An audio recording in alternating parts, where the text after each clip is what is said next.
अस्सलामुअलैकुम dear students, मैं आपके साथ आज जो बात करने लगा हूँ वो एक सब्जेक्ट है फाइनेंशियल मैनेजमेंट MGT 201। उसकी हम बात करेंगे। यार इसका कोर्स चेंज हुआ है, ये उसी की स्लाइड्स हैं। उसी की स्लाइड्स में से मैंने स्पेशली ये नोट्स बनाए हैं। मार्केट में अवेलेबल नहीं है, किसी वेबसाइट में अवेलेबल नहीं है, कहीं पे ये आपको मिलेंगे नहीं। इसके लिए आपको ये करना पड़ेगा कि मुझे कांटेक्ट करके या हमारी क्लासेस ज्वाइन करनी पड़ेंगी या आपको ये वहां से मिलेंगे। बाहर का मैं कोशिश करूंगा वक्तन फवक्तन आपके लिए बताता रहूं, बनाता रहूं और पेपर्स के हवाले से चीज़ें कवर करता रहूं। अपना लेक्चर शुरू करते हैं। देखें जी, बात यह है कि सबसे पहले हमें वो बताता है कि जो फाइनेंसिंग एक्टिविटीज़ हैं वो क्या होती हैं। टू बी फ्रैंक, देखें बड़ी सादी सी बात है। फाइनेंसिंग एक्टिविटीज़ वो एक्टिविटीज़ होती हैं कि बिजनेस को फाइनेंस कहाँ से मिलेगा। या तो वो मालिक खुद देता है, उसको इक्विटी कहते हैं, या वो बोरविंग्स करेंगे। बोरविंग लॉन्ग टर्म और शॉर्ट टर्म होती हैं।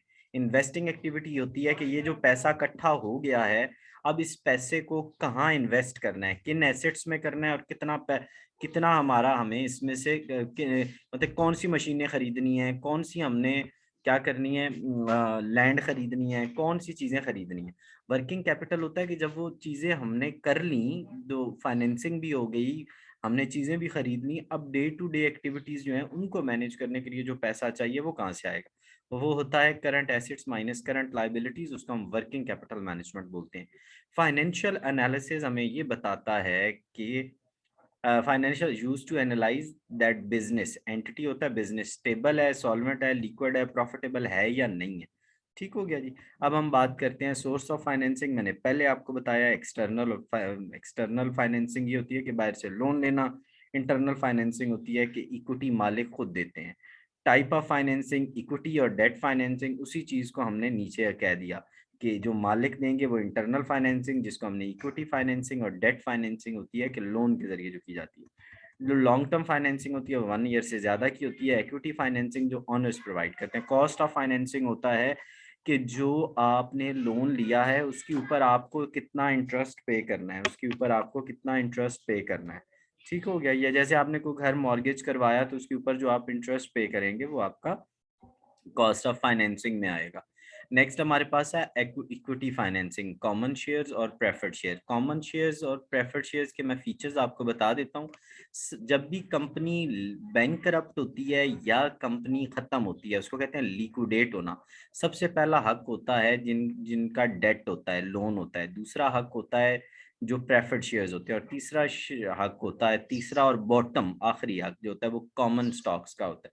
कॉमन स्टॉक्स जो होते हैं बॉटम लाइन होते हैं, और इनको क्या पे किया जाता है, डिविडेंड पे किया जाता है। इनको सबसे आखिर में पे किया जाता है। जब भी कंपनी क्या होती है, लिक्विडेट होती है, सबसे पहले कर्जे उतारे जाते हैं, फिर प्रेफर्ड शेयर्स को दिया जाता है और फिर इनको दिया जाता है। तो अब आपको पता लग गया होगा कि जो प्रेफर्ड शेयर्स होते हैं ये हाइब्रिड नेचर के होते हैं। ये डेट और कॉमन शेयर्स को मिला के, यानी डेट कॉमन शेयर हम इक्विटी को बोल रहे हैं, तो दोनों को मिला के जो चीज सामने आती है उसको हम प्रेफर्ड शेयर्स कहते हैं। और ये कॉमन स्टॉक से हायर रैंकिंग में होते हैं, इनको फिक्स डिविडेंड मिलता है हर साल। ठीक हो गया। अच्छा, जो डिविडेंड होते हैं वो क्या होता है, जो प्रॉफिट शेयर होल्डर्स में डिस्ट्रीब्यूट किया जाता है उसको हम डिविडेंड कहते हैं। दो तरह का होता है, या तो कंपनी लोगों को कैश की सूरत में डिविडेंड देगी, उनके अकाउंट्स में क्रेडिट कर देगी, या उनको कहेगी कि आपके पास एक शेयर है, आप हम एक रेशो तय कर लेते हैं जिसको हम प्रो रेटा कहते हैं। उस रेशो की बेस पे उन लोगों में क्या कर दिया जाता है, एक्स्ट्रा शेयर्स दे दिए जाते हैं। जिसके पास एक शेयर 5 शेयर है उसको दो और दे देंगे तो 7 हो जाएंगे, तो उसकी वर्थ ऑटोमेटिक बढ़ जाएगी। तो प्रॉफिट क्या होता है, जो हमने अपने इंटरनल रिटेन्ड अर्निंग, यानी प्रॉफिट क्या होता है, प्रॉफिट जो हमारे पास है। अच्छा, तो इंटरनल फाइनेंसिंग हम कैसे कर सकते हैं, जो हमने प्रॉफिट कमाया है उसी प्रॉफिट को हम री इन्वेस्ट कर दें, उसको कहते हैं रिटेन अर्निंग। प्रॉफिट के दो हिस्से होते हैं, याद रखिएगा, एक डिविडेंड होता है और एक रिटेन अर्निंग होती है। रिटेन अर्निंग हम क्या करते हैं, लोगों को प्रॉफिट देने की बजाय लोगों को कहते हैं कि यार बिजनेस में पैसा इन्वेस्ट करो, अर्निंग ज्यादा होगी तो मेहरबानी करो। ये इंटरनल फाइनेंसिंग है। ठीक हो गया जी। अच्छा जी, जैसे मैंने ऊपर आपको बताया है ना कि इंटरनल फाइनेंसिंग हम पढ़ रहे हैं। ये देखिए हमने यहाँ पे एक्सटर्नल और इंटरनल फाइनेंसिंग की बात की है। अच्छा जी, नेक्स्ट हमारे पास डेट फाइनेंसिंग, डेट लोन लेना। हमने टेंडर लगाया, लोगों को कहा हमें लोन दो, लोगों को हमने डिबेंचर्स दिए और लोन ले लिया। प्राइवेट लोन, हम कम किसी बैंक के पास गए और वहां से फाइनेंसिंग ले ली। इसके ऊपर हम इंटरेस्ट पे करेंगे। इंटरेस्ट दो तरह के होते हैं, fix versus floating. Fix interest rate वो होता है, exchange rate is determined by the private, जो कोई भी एक एक्सचेंज रेट होता है ना या इंटरेस्ट रेट होता है, वो डिमांड और सप्लाई पर डिपेंड करता है। और ये कौन तय करता है? आपका सेंट्रल बैंक तय करता है, ठीक है। कभी ये फिक्स होता है, कभी फ्लोटिंग होता है, लेकिन डिपेंड करता है। दोनों रेट कौन आपका तय करता है? सेंट्रल बैंक, ठीक है। काइबोर कराची इंटरबैंक रेट को बोलते हैं, और ये वो रेट होता है जिसपे क्या होती है, bank offer to lend unsecure fund to the other banks. यानी ये वो रेट होता है जिस पे बैंक्स एक दूसरे को लेंडिंग कर रहे होते हैं। फाइनेंशियल लेवरेज होती है कि आपके टोटल जो इन्वेस्टमेंट है ना, आपकी जो प्रोजेक्ट के अंदर हुई हुई है, उसमें डेट कितना है, वो उसको कहते हैं फाइनेंशियल लेवरेज।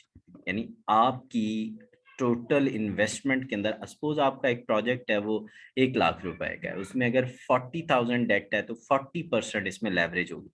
इन्वेस्टिंग एक्टिविटीज होती हैं कि आपने टर्म ऑफ इन्वेस्टमेंट, यानी अगर लॉन्ग टर्म इन्वेस्टमेंट जो होती है वो मोर देन 1 ईयर की होती है, और शॉर्ट टर्म जो होती है लेस देन 1 ईयर की होती है। और नॉर्मली टी बिल्स होते हैं या बॉन्ड्स होते हैं। रेट ऑफ रिटर्न क्या होता है? जो आपने इन्वेस्टमेंट किया उस पर जो आपको प्रॉफिट हुआ है उसको हम रेट ऑफ रिटर्न कहते हैं। स्टॉक मार्केट वो मार्केट जहाँ पे लोग इजीली जाएं, बाय सेल और इशू करें शेयर्स को, तो उसको हम स्टॉक मार्केट कहते हैं। Other markets, lending and other options, कोई जरूरत नहीं है। इन्वेस्टिंग एक्टिविटीज जो होती हैं वो लॉन्ग टर्म इन्वेस्टमेंट्स, वो इन्वेस्टमेंट होती हैं जो एटलीस्ट 1 ईयर या इससे ज्यादा की हो। कैपिटल बजटिंग वो प्रोसेस होता है, the process a business undertake to evaluate the potential major projects or investment। यानी कैपिटल बजटिंग वो प्रोसेस होता है जिसके जरिए हम एवेल्यूएट करते हैं कि ये प्रोजेक्ट हमारे लिए सुटेबल है या नहीं है। इसमें डिफरेंट टेक्निक्स होती हैं, जैसे प्रेजेंट वैल्यू होती है, उसके अलावा एनपीवी, आईआरआर और पे बैक पीरियड होती है मेन। लेकिन उसमें से ये हमें कुछ बताई गई हैं। डिस्काउंटेड कैश फ्लो, तो डिस्काउंटेड कैश फ्लो क्या होती है? हम जो फ्यूचर कैश फ्लोज होती हैं उनको हम डिस्काउंट बैक करके प्रेजेंट वैल्यू निकालते हैं on the basis of the weighted average cost of capital. यार ये इंटरेस्ट रेट होता है, वैक वैक इंटरेस्ट रेट होता है, वेटेड एवरेज। यानी इसके अंदर वैक के अंदर इक्विटी भी होती है, डेट भी होता है, प्रेफर्ड शेयर्स भी होते हैं। तीनों को जब तीनों का इंटरेस्ट रेट जब शामिल किया जाता है ना, तो वो वैक बन जाता है बेसिक ये इंटरेस्ट रेट ही, ठीक है। इसको हम रिक्वायर्ड रेट ऑफ रिटर्न भी कहते हैं, इंटरेस्ट रेट भी कहते हैं, आप कुछ भी कह सकते हैं इसको, डिस्काउंट रेट भी कह सकते हैं। एक ही चीज के बहुत सारे नाम हैं। तो जब आप अपनी कैश फ्लोज को डिस्काउंट बैक करते हैं तो ये निकल आता है। मार्केटेबल सिक्योरिटीज वो सिक्योरिटीज होती हैं या एसेट्स होते हैं विच जनरली सिमिलर, जिनकी स्टॉक, बॉन्ड्स और कैश और फिक्स्ड इनकम इंस्ट्रूमेंट्स की तरह के जिनके फीचर्स होते हैं। कैपिटल मार्केट वो मार्केट है, capital market is a financial market in which long term debt and equity securities are borrowed and so। यानी वो मार्केट जिसके अंदर लॉन्ग टर्म शेयर्स को सेल किया और परचेज किया जाता है वो कैपिटल मार्केट होती है। जैसे मैंने बॉन्ड्स वगैरह आपको बताए थे, ठीक है, शेयर्स वगैरह। और मनी मार्केट वो होती है जिसमें शॉर्ट टर्म सिक्योरिटीज की बाइंग और सेलिंग होती है, जैसे T bills, commercial bills, certificate. Indirect investment क्या होती है? खुद इन्वॉल्व होने की बजाय आप दरमियान में ब्रोकर्स को इन्वॉल्व करते हो और वो आपके लिए सेल परचेज करते हैं। म्यूचुअल फंड क्या होता है? म्यूचुअल फंड में आप क्या करते हैं, बहुत सारे इन्वेस्टर्स पूल करते हैं इन्वेस्टमेंट। यानी मेरे पास 1 लाख है, मैंने डाला, आपके पास है, आपने डाला, तीसरे ने डाला, और वह कंपनी को देते हैं। कंपनी आगे उससे क्या करती है, डिफरेंट शेयर्स खरीद के और फिर वो उसको मजीद डाइवर्सिफाई करने के लिए बहुत सारे शेयर्स खरीद के तो उसका एक अलग फिर से यूनिट बनाती हैं। उस यूनिट को हम म्यूचुअल फंड कहते हैं। म्यूचुअल फंड का प्रोसेस क्या है कि बहुत सारे लोग मिलके पैसे पूल करते हैं, वो पूल करके कंपनी बहुत सारी कंपनियों के शेयर्स खरीदती है। उन शेयर्स को खरीद के फिर एक यूनिट बनाती है, उसको हम म्यूचुअल फंड कहते हैं, ठीक है। ये बॉन्ड, शेयर्स और शॉर्ट टर्म इन्वेस्टमेंट सारों में इन्वेस्टमेंट की जाती है। अच्छा जी, उसके बाद है जी why working capital is required. देखें जी, वर्किंग कैपिटल होता क्या है? Current assets minus current liabilities. तो वर्किंग कैपिटल आपको चाहिए होता है, आपने बाय करनी है इन्वेंट्री, आपने अकाउंट्स पेबल क्रिएट होने हैं, आपके अकाउंट रिसीवेबल्स क्रिएट होने हैं, तो उनको आप लेने देने के लिए जो होता है ना पैसे, बिजनेस को चलाने के लिए हमें वर्किंग कैपिटल रिक्वायर्ड होता है। उसमें मेजर करंट एसेट्स और करंट लाइबिलिटीज आती हैं। करंट एसेट में cash, bank account receivable, debtor, stock और इन्वेस्टमेंट्स होती हैं। इन्वेंट्री भी स्टॉक को कहते हैं, ये मैंने यहाँ पे लिखा। और उधर क्रेडिट लाइबिलिटी में पेबल्स और क्रेडिटर्स होते हैं। Gross and net working capital क्या होता है? जब आप क्या कर लेते हैं, सम कर लेते हैं करंट एसेट्स, ठीक है। Gross working capital is sum of all current assets, तो वो ग्रॉस बन जाते हैं। और नेट वर्किंग कैपिटल होता है current assets minus current liability, तो नेट वर्किंग कैपिटल बन जाता है। जब हम वर्किंग कैपिटल को डिवाइड कर देते हैं टोटल करंट एसेट्स पे, ठीक है, वर्किंग कैपिटल रेशो क्या होती है, जब हम करंट एसेट्स को करंट लायबिलिटी पे डिवाइड करते हैं तो ये आ जाती है। करंट रेशो होती है, जब करंट एसेट्स को करंट लायबिलिटी पे डिवाइड करते हैं तो वो हमारी क्या निकल आती है, वो उसी को बोलते हैं, वर्किंग कैपिटल रेशो को ही बोलते हैं current ratio. Acid test ratio होती है जब करंट एसेट्स में से स्टॉक और प्रीपेड को माइनस करते हैं और पेएबल पे डिवाइड कर देते हैं। ठीक हो गया, तो वो हमारी एसिड टेस्ट रेशो बन जाती है। और कैश काउंटिंग साइकिल होता है रॉ मटेरियल से लेकर जब तक वो बिकता नहीं है और दोबारा कैश में नहीं कन्वर्ट होता, उस पूरे प्रोसेस को हम कहते हैं cash accounting cycle. Inventory management ये है कि inventory management refers to the process of order से लेकर उसकी डिलीवरी तक और उसको स्टोर में रखने तक, जितना जितना ये और उसको बेचने तक, वेयर हाउसिंग करने तक, जितने भी प्रोसेसेस हैं इन्वेंट्री मैनेजमेंट में आते हैं। तीन तरह की इन्वेंट्री होती है, raw material, work in process और finish goods. Stock in trade, हमारे पास दुकान में जो स्टॉक पड़ा होता है वो स्टॉक इन ट्रेड होता है। स्टोर्स एंड स्पेयर्स, स्टेशनरी पे स्पेयर्स, जो यार आपकी दुकान के अंदर बहुत सारे ऐसे पार्ट्स पड़े होते हैं जो स्पेयर होते हैं और आपने इसलिए कि वो यूज करने होते हैं, कई जगहों पे यूज हो जाते हैं, तो उनको हम क्या कहते हैं, स्टोर्स एंड स्पेयर्स कहते हैं। अच्छा, टाइप ऑफ स्टॉक देखें आप, रॉ मटेरियल, वर्किंग, यार जो बिल्कुल आपका रॉ मटेरियल है, जैसे आप रॉ मटेरियल आते हैं प्राइमरीली यूज इन, जो प्रोडक्शन में प्राइमरी मटेरियल यूज होता है ना, उसको हम रॉ मटेरियल कहते हैं। उस मटेरियल पे हमने कुछ काम किया, अभी चीज आधी मुकम्मल नहीं है, तो वो क्या बन जाएगा, वो बन जाएगी हमारी वर्क इन प्रोसेस यानी सेमी फिनिश गुड्स। और मुकम्मल होगी तो वो फिनिश गुड्स बन गई, बिल्कुल सारे प्रोसेस से गुजर गई, अब बेचने के लिए क्या तैयार है। कॉस्ट ऑफ इन्वेंट्री होता है कि जितने हमारे एक्सपेंसेस आते हैं चीज को खरीदने और अपने पास रखने तक, उसको हम कहते हैं कॉस्ट ऑफ इन्वेंट्री। दो तरह के होते हैं, कैरिंग कॉस्ट और ऑर्डरिंग कॉस्ट। कैरिंग कॉस्ट ये होता है कि जब हम एक चीज को खरीदते हैं और उसको अपने स्टोर में रखते हैं, इंश्योरेंस करवाते हैं, स्टोर की एम्प्लॉय वहां रखते हैं, तो वो क्या है, हमारी कैरिंग कॉस्ट है। और अगर उसके अलावा ऑर्डर से लेकर डिलीवरी तक जितने खर्च होते हैं उसको हम कहते हैं ऑर्डरिंग कॉस्ट। ठीक है, ये आपके नोट्स हैं जो मैंने कन्वर्ट करके आपको दे दिए हैं। ठीक है। अच्छा, रिसीवेबल मैनेजमेंट ये है कि यार अब आपने ये भी तो देखना है ना कि भाई जो मैंने चीज़ें बेची हैं उनको मैंने टाइम से रिकवर करना है, अदरवाइज दिवालिया निकल जाएगा। क्रेडिट पॉलिसी ये होनी चाहिए कि यार इतने दिन मैक्सिमम आपको इसको लोन दे सकते हैं, इससे ज़्यादा नहीं दे सकते। ठीक है।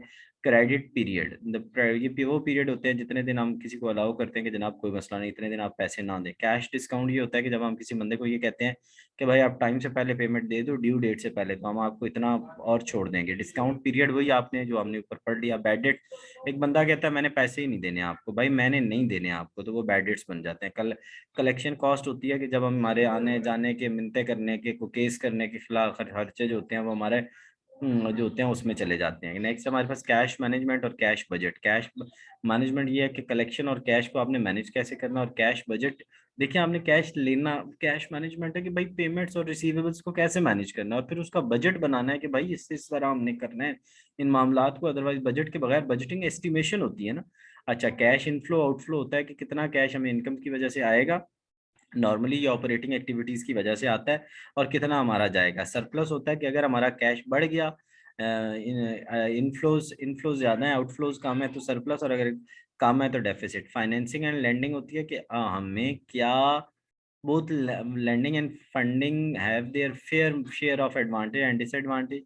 The difference between lending is using someone else money, where funding ये है कि अपने आप खुद से देना, और लेंड यार वही डेट है तो लेंडिंग है, और फाइनेंसिंग है तो खुद से इक्विटी आपने देनी है। Technical insolvency, if person is technically insolvent that merely means that it has a negative assets, यानी उसके पास भाई है ही कुछ नहीं, जीरो से भी माइनस में चला गया। कैश फ्लो स्टेटमेंट्स तीन तरह की होती हैं, operating, investing and financing activities. ठीक है, और इसके अंदर इन तीनों को जब समराइज करते हैं तो हमारे एक्चुअल कैश की पोजीशन निकल आती है। कैश को जब हम करंट लाइबिलिटीज पे डिवाइड करते हैं तो हमारी कैश रेशो आ जाती है। फाइनेंशियल एनालिसिस मैंने आपको बताया था, फाइनेंशियल एनालिसिस हम यूज करते हैं कि क्या ये company, goal of financial analyse the entity is stable, solvent, liquid है या नहीं है। व्हेन इट इज डन, कब किया जाता है यार, जब हमने वहां पे कोई इन्वेस्टमेंट करनी होती है। Financial can be conducted in both corporate finance one of the most common way to analyse is to calculate the ratios. तो रेशियोज के जरिए हम इसको करते हैं। और हॉरिजॉन्टल, वर्टिकल और ट्रेंड एनालिसिस मेजर होते हैं जो यूज करके हम फाइनेंशियल एनालिसिस करते हैं। Absolute versus relative analysis, absolute में हम वैल्यूज को सिंगल यानी सिंगली देख रहे होते हैं। एक एब्सोल्यूट वैल्यू है, मसलन मैंने अगर प्रॉफिट कमाया 10,000 का, तो ये एब्सोल्यूट वैल्यू है। तो ये मेरी एक सिंगल वैल्यू है जिसकी बेस पे मैंने प्रॉफिट को देखा। और अगर मैं अपने प्रॉफिट को इन्वेस्टमेंट पे डिवाइड करके 100 से मल्टीप्लाई करूं, यानी एक चीज को मैंने अपने प्रॉफिट को अपनी इन्वेस्टमेंट पे डिवाइड किया, उसके साथ रिलेट किया, 100 से मल्टीप्लाई किया, तो ये रिलेटिव एनालिसिस आ जाएगा। कंपैरेटिव एनालिसिस जब आप क्या करते हैं, टू थिंग्स आर कंपेयर, जब आप डिफरेंट चीजों को आपस में कंपेयर कर रहे होते हैं। सेम वही काम इंडेक्स एनालिसिस का है, ये भी कंपैरिजन में हेल्प करता है। और कॉस्ट वॉल्यूम एनालिसिस के, अगर हम अपनी प्रोडक्शन को बढ़ाएंगे तो हमारी कितनी कॉस्ट, प्रॉफिट और वॉल्यूम पे इम्पैक्ट आएगा। और रिस्क एनालिसिस ये होता है कि अगर हम कोई भी काम करने जा रहे हैं, उसमें हमने देखना है कि पोटेंशियली हमें कोई बिजनेस या कौन से नए रिस्क हैं। अच्छा, मैंने आपको ऑलरेडी बताया था कि अगर आपको ये नोट्स चाहिए, अवेलेबल है, आप ले सकते हैं। कोशिश करें हमारी क्लासेस ज्वाइन करें, कि बहुत टफ सब्जेक्ट है, ये ऐसे नहीं निकलना। Thanks for watching and stay blessed.